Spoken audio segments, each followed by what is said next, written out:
Estamos cercados por sons o tempo inteiro, literalmente 24 horas por dia. Mas será que isso faz realmente bem para a nossa saúde? Somos seres sociáveis e viver em sociedade nos propiciou uma maior proteção e, consequentemente, maiores taxas de sobrevivência do que outras espécies que viviam sozinhas.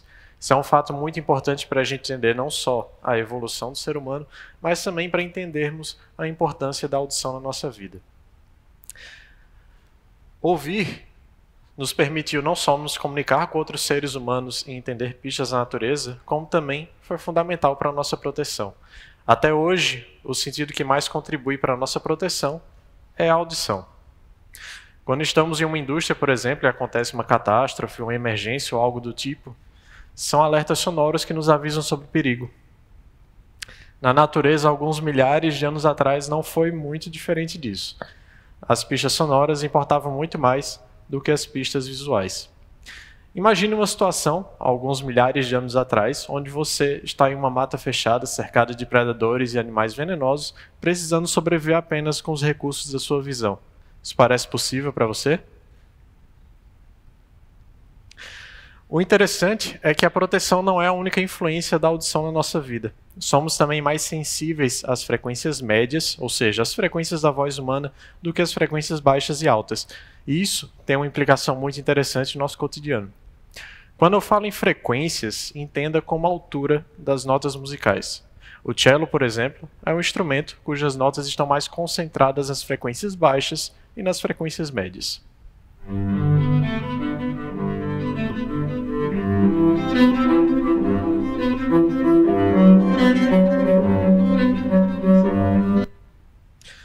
O piano, por outro lado, é um instrumento cujas notas estão em praticamente todo o espectro de frequências audíveis, desde as frequências mais baixas até as frequências mais altas.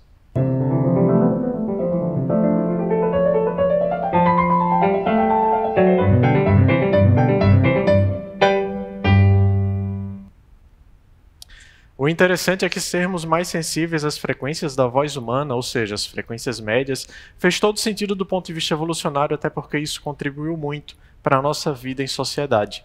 Mas somos também muito sensíveis a um determinado som, provavelmente todo mundo aqui conhece muito bem.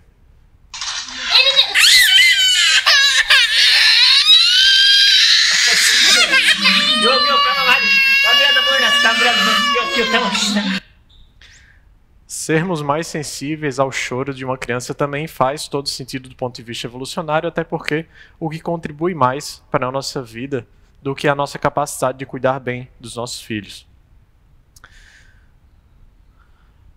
O mais interessante é que o ouvido humano, a audição em si, é o único sentido que está praticamente 100% do tempo ligado.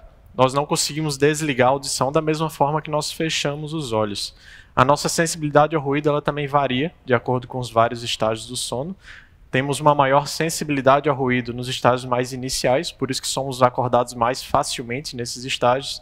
Também temos uma sensibilidade ao ruído menor nos estágios mais avançados do sono, aqueles que acontecem os sonhos ou os pesadelos.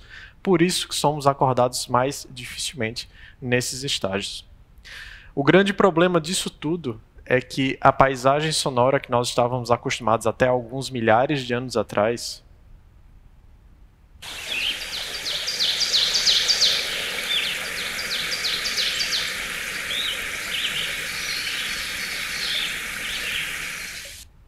é extremamente diferente da paisagem sonora que nós encontramos hoje nos grandes centros urbanos.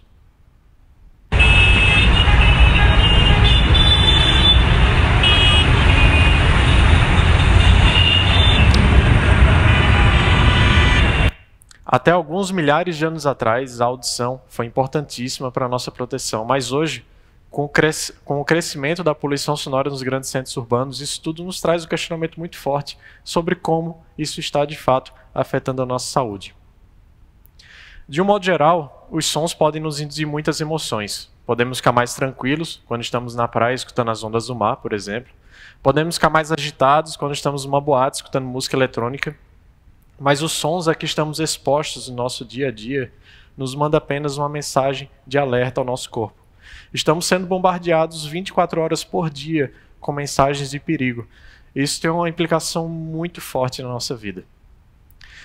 Pesquisadores acreditam que exposição a ruídos prolongados acima de 70 dBA diurno e 50 dBA noturno já implicam em uma profunda alteração hormonal no nosso corpo.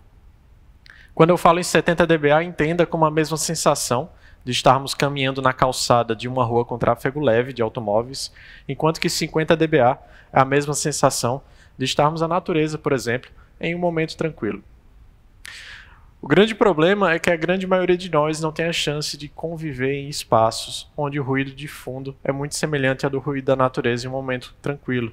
Para falar a verdade, a grande maioria de nós aqui tem que viver em espaços cujo ruído de fundo é muito marcado pela presença intensa de automóveis, inclusive durante o período noturno. Quando estamos expostos aos sons durante a noite, o que o nosso cérebro primitivo interpreta é: não durma, ou podemos ser atacados por algo a qualquer momento. Para quem nunca passou por essa sensação, uma noite de sono mal dormida é comumente narrada com dores no corpo, irritabilidade, sensibilidade alta, estresse, déficit cognitivo e, consequentemente, perda de memória e perda de produtividade. O interessante é que a perda do sono não é a única influência do ruído na nossa vida. Exposição prolongada ao ruído também aumenta os níveis de cortisol no nosso sangue. Cortisol é um hormônio que é liberado do nosso corpo em situações emergenciais ou situações de estresse e é conhecido como hormônio do estresse, de fato. O interessante sobre o cortisol é que ele não só aumenta os níveis de estresse no nosso corpo, como ele também aumenta os batimentos cardíacos e aumenta a disposição de açúcar no nosso sangue. Essa é uma estratégia do corpo para que a gente tenha energia suficiente para atuar naquele momento do corra ou lute, aquele momento emergencial. Coincidentemente, a exposição prolongada ao ruído também está associada a uma maior prevalência de doenças cardiovasculares, inclusive infarto do miocárdio, e a uma maior predisposição em desenvolver diabetes tipo 2. Nós já sabemos muito sobre os efeitos físicos do ruído no nosso corpo, mas ainda sabemos muito pouco sobre os efeitos psicológicos desse ruído. Para falar bem a verdade, a tecnologia evoluiu muito nos últimos anos, mas parece que ela esqueceu de um componente fundamental, que é, de fato, como ela está influenciando a nossa saúde. Nós conseguimos construir rodovias gigantes que cruzam países, mas esquecemos do efeito que essas rodovias têm na vida das pessoas que moram próximas a elas. Nós conseguimos construir edifícios com centenas de pavimentos, mas esquecemos de como o ruído do pavimento superior pode influenciar na vida das pessoas que moram no pavimento inferior. Para falar bem a verdade, a grande maioria de nós aqui sequer sabe que temos direito a morar em edifícios acusticamente mais eficientes. Nós programamos aplicativos para celulares o tempo inteiro e roubam a nossa produtividade o tempo inteiro. Já parou para pensar por que somos tão ansiosos? Nós queremos sempre maneiras mais rápidas de criar novas tecnologias, maneiras melhores de inovar, mas não conseguimos sequer construir tecnologias, edifícios, edificações que propiciam uma noite de sono tranquila para a gente. Por isso que eu digo que chegou a hora da gente realmente pensar se esse é o caminho que nós queremos seguir daqui para frente. Em julho de 2019, essa foi a mesma pergunta que a Microsoft fez para ela mesma, e ela lançou um vídeo intitulado Design de Som como Design Sensorial, onde ela faz a seguinte afirmação: a Microsoft está abandonando as velhas concepções de design de som do passado e criando sons com todos os sentidos em mente. Reconhecendo o modo como o som nos move, emocionalmente e fisicamente, nós estamos tomando um caminho diferente para criar sons holisticamente. O que a Microsoft falou nesse vídeo, essa afirmação dela é um claro resumo do que a gente precisa para os próximos anos. Precisamos de mais profissionais que pensem na forma como o som nos move emocionalmente e fisicamente e apliquem isso nos seus projetos. É a partir do projeto acústico de restaurantes, por exemplo, que nós conseguimos transformar ambientes que antes eram ambientes onde a comunicação se tornava impossível, ambientes como esse aqui. E onde eu me encontrei. Legal, isso é muito interessante. Quem nunca deixou de ir para um restaurante por causa do barulho, né? É a partir do projeto acústico que nós conseguimos transformar esse ambiente nesse ambiente aqui. E onde eu me encontrei. Legal, isso é muito interessante. Percebe como o conforto acústico é totalmente diferente nesses dois cenários?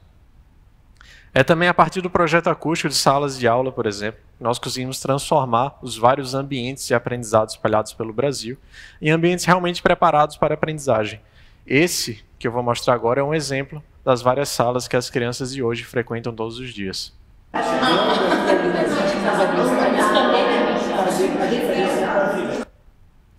E isso é o que nós conseguimos propiciar a elas apenas mudando a forma como a gente projeta ambientes. Estou te dando aqui algumas dicas, alguns toques que podem fazer a diferença na tua vida. Percebe como é muito mais fácil entender o que o professor está falando no segundo cenário? Isso é o que chamamos de inteligibilidade. Quando falamos em hospitais, a coisa começa a ficar um pouco mais séria. Agora estamos falando de recuperação, de saúde, de fato. Você imagina que alguém consegue se recuperar, ou pelo menos ter uma noite de sono tranquila num ambiente como esse aqui?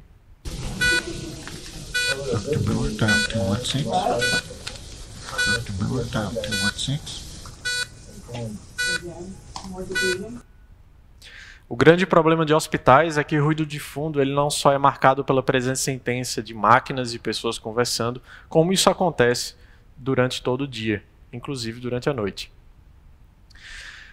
O grande problema disso tudo é que a qualidade interna de ambientes não é a nossa única preocupação. Também estamos muito preocupados sobre como a poluição sonora tem crescido nos grandes centros urbanos.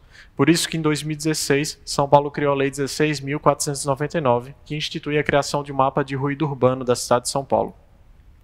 O mapa de ruído urbano é uma ferramenta onde a gente consegue medir os níveis de pressão sonora de forma constante nas várias regiões da cidade e diagnosticar como essas regiões estão sendo afetadas pelo ruído.